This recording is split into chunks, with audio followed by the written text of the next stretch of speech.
Hello YouTube, Boss Rino, welcome to my channel. So ito, ay tirahin natin ito, Pipoy Tandok. Ang pamagat nito ay 8 pinakanakakatakot na nakuna ng camera. Nakakatrauma tong video na to. Parang pare-parehas lang yung ano, no? Pare-parehas lang yung title ng mga video ni Pipoy Tandok. Magaya nga yan. So ito, tirahin natin ito bago pa tirahin ng iba. Tara na! Ganda ng ano yun, subscribe Pipoy Tandok. Ganda ng sound intro ni Pipoy Tandok. Makikita natin na habang ini-interview ang lalaki na ito sa isang TV network ay may napansin ang mga staff at editor ng video na ito na di umano may biglang naglaho na isang lalaking naglalakad. Uy, meron nga. Habang ini-interview ang lalaki sa video. Kung mapapansin natin, wow, mabilis maglakad ang lalaking nakaitim. Mabilis din siyang naglaho. Gago, sino kaya yan, oh? Live to, ah. Live to. Hindi to, I mean, balita to.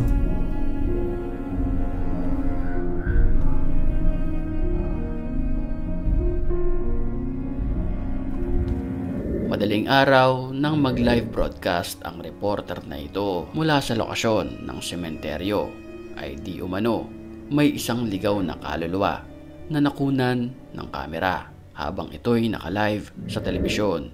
Mas kinikilabutan ako pag yung mga kaluluwang ganyan na hindi kitang-kita yung muka. Diba? Mapansin natin sa bandang kanan ng reporter na ito ay may biglang susulpot na isang nilalang na napakabilis. Ito ay parang isang usok lamang na kulay puti at dahil sa nakakapangilabot na video na ito, agad na nag-viral ito sa internet. Grabe. Parang kantay na usok lamang.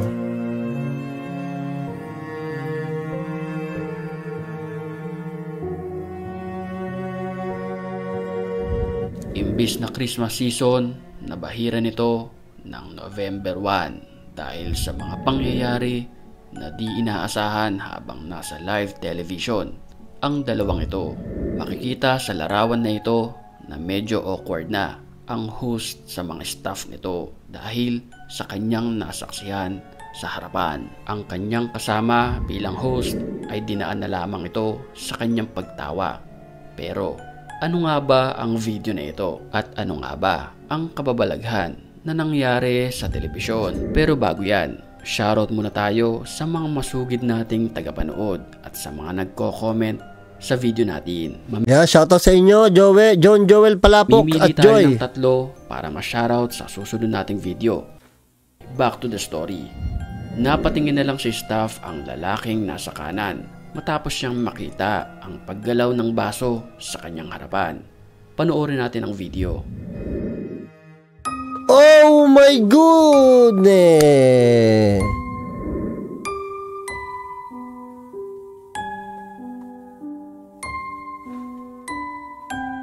Oh, ayan, walang magnet yan. Kasi clear, hindi walang laman yung baso. Oh my goodness! Oh, gumalaw talaga. Habang ulitin natin. Nagtingin na lang sila eh. Ulitin natin. Gusto ko yan. Oh? Panoorin natin ang video. Gusto ko yan. Tama yung reaction ng dalawa. Sabay sila nagkatinginan. Sabi ko sa inyo eh. Oh, tanggalin na natin yung mga baso. Ayoko na ng baso. Lahat ng baso dito tatanggalin ko.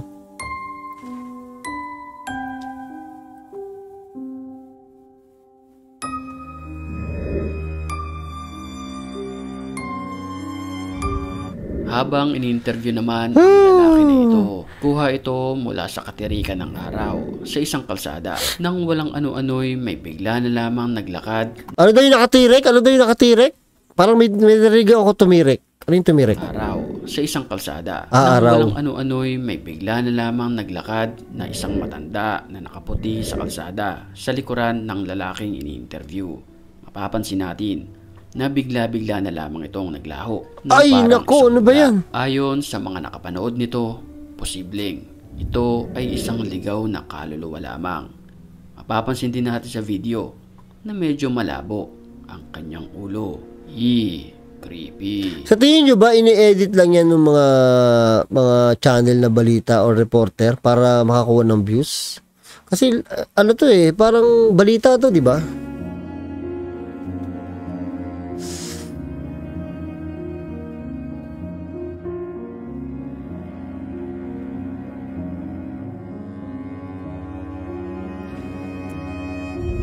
Pamilyar ba kayo na kapag may dumalaw na isang paru-paro, itim man o puti sa inyong bahay, ito ay ang inyong kaanak na Ay, pumanaw? Yes, wag. yan ay totoo. Katulad na lamang ng nangyari sa isang reporter na ito. Habang nagsasalita kasi ito sa harap ng kamera, ay may biglang dumapo sa kanya na isang paru-paro.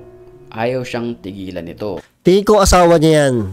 Oh, kasi kinikis siya sa tenga Oh, di ba? Kinikis siya sa tenga. So, asawa niya yan. Itong naghahanap ng lambing, atensyon at yakap. Sana all.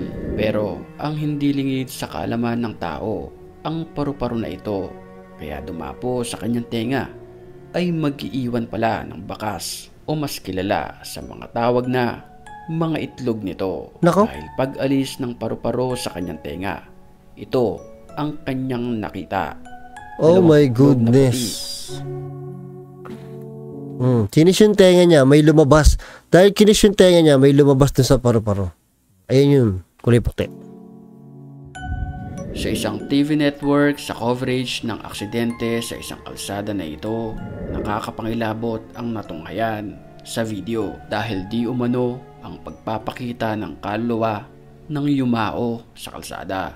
Sa video mapapansin na habang kinukunan ng video ang sasakyan kung saan ito na aksidente, ay may bigla na lamang dumaan na isang mabilis na animoy isang kaluluwa sa harapan ng kamera.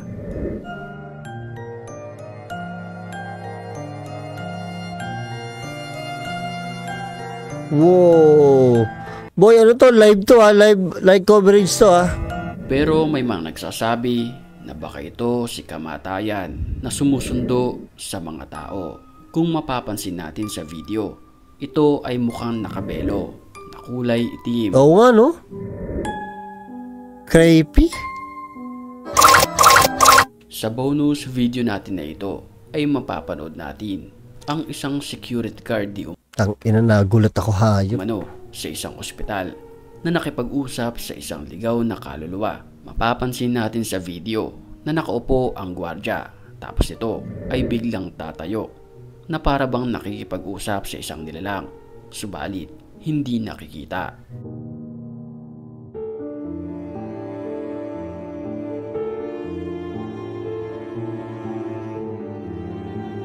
Kumukumpas pa ito na para ba talagang may nakakausap siya na isang tao, pero hindi lingid sa kaalaman ng gwardya.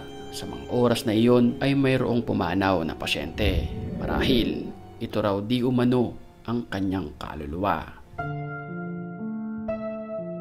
Takot?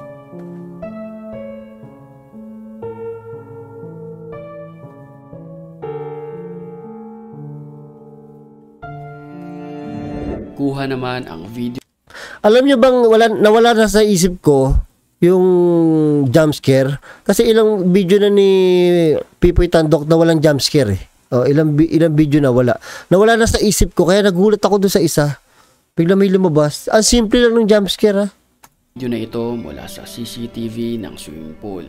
Habang naglilinis ang lalaki na ito, mapapansin natin na bigla na lamang itong mangingisay. Uy! Sa video may isang darating na animoy, isang taong itim.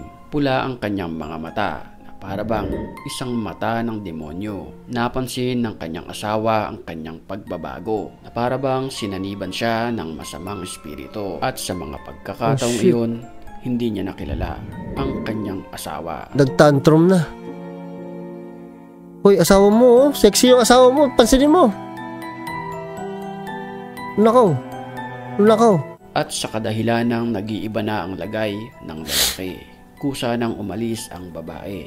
Putang ina mo, magsusuper science to. Nako, hintayin natin, tinan nyo Tignan mo, magiging orange ang book niya. Magsusuper science yan. Ng lalaki. Super science yan. Umalis ang babae. Ayan o.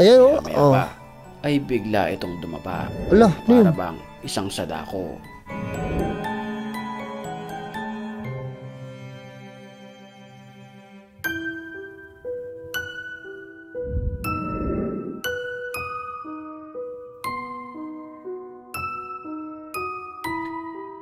Akala ko magsusuper science eh, kasi gumagano'n eh. No? Nagulat ako kanina. Pero konti lang. O, kasi hindi ako nakatingin eh. Dito ako tumingin. Pag ganun ko, biglang may... Diba? Nawala na eh. O, nawala na yung kaba ko. Kasi nawala na yung trauma ko sa kanya. Kay Pipoy Tandok.